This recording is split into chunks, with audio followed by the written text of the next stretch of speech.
So here's the this is the uterus, okay?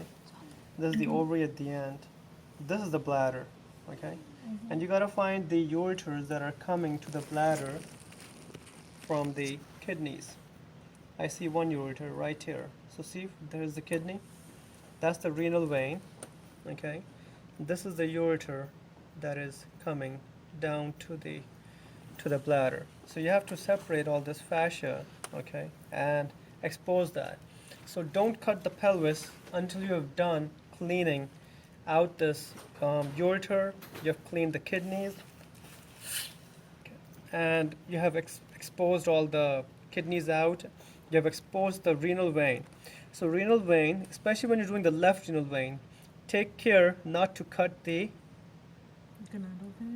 the left gonadal vein, because that comes and merges with the left renal vein. So take care not to cut that. Okay, leave that intact. So renal vein, obviously, and what that's easy to see. Then I also want you to find the renal arteries that is coming in.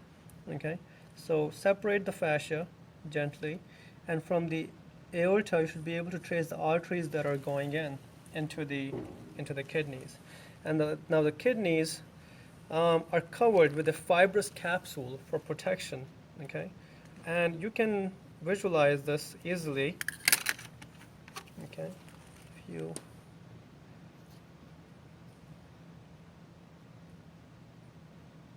I just want to make a slight cut neck.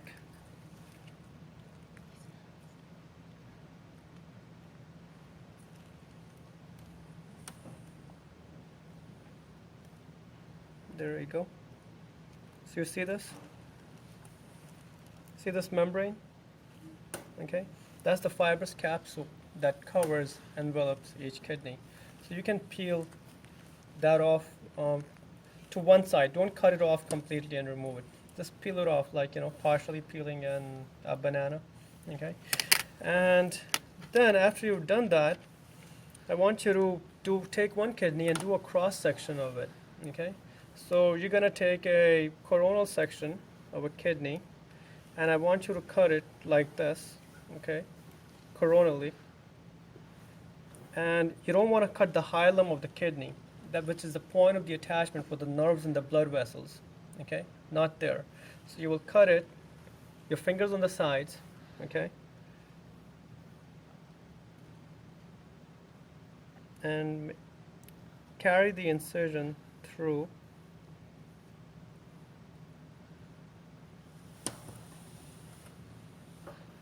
And what do we have here?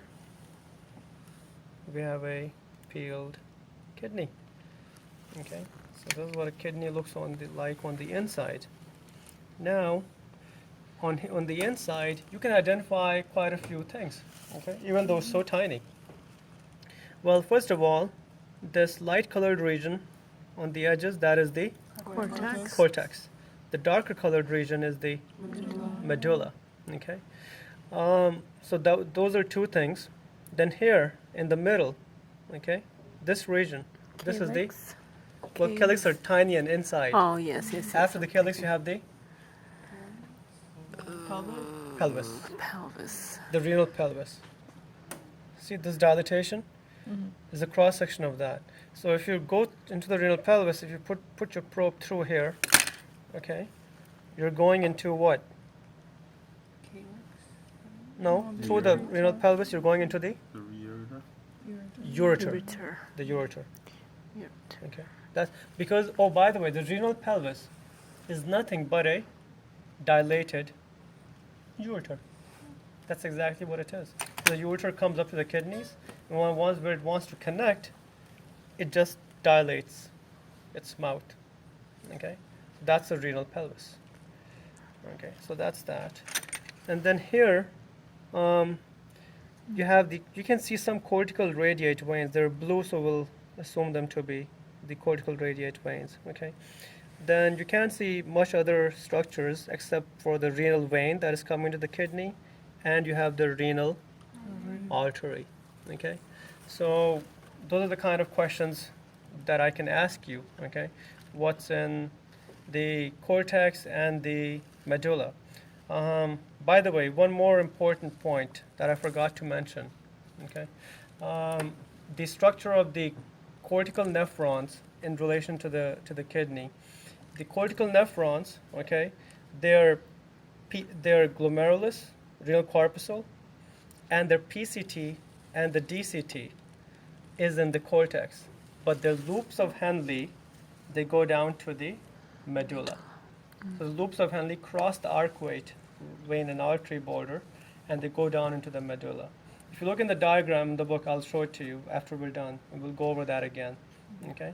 So, and the collecting ducts also run in the medulla, which is what gives the medulla its striated appearance. Because of those ducts and the nephron loops running in the medulla looks like it has stripes on it. That's what the diagram's showing, those stripes. That's what it's for. We'll go over that later on, okay, when we do histology. So that's that, okay. So renal vein, left gonadal vein connecting to it, and the ureter. You don't just call it the ureter. This is the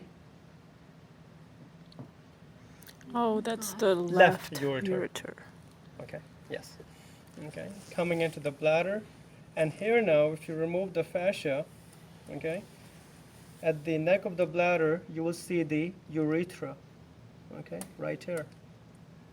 This is the beginning of the urethra. Right here. Okay. So you want to expose this, okay, and you want to cut this. So be careful that when you cut, I'm just cutting the tissue on top, okay. You take the cat and you snap it in half, like a turkey. Okay. Hopefully the bone broke. Oh, it did. Lucky you guys. Okay, awesome. You have a very good cat, very cooperative. Okay. Donated her body to science. I knew she would be cooperative. Okay. So now you can remove this fascia, and now you can actually see the urethra going down.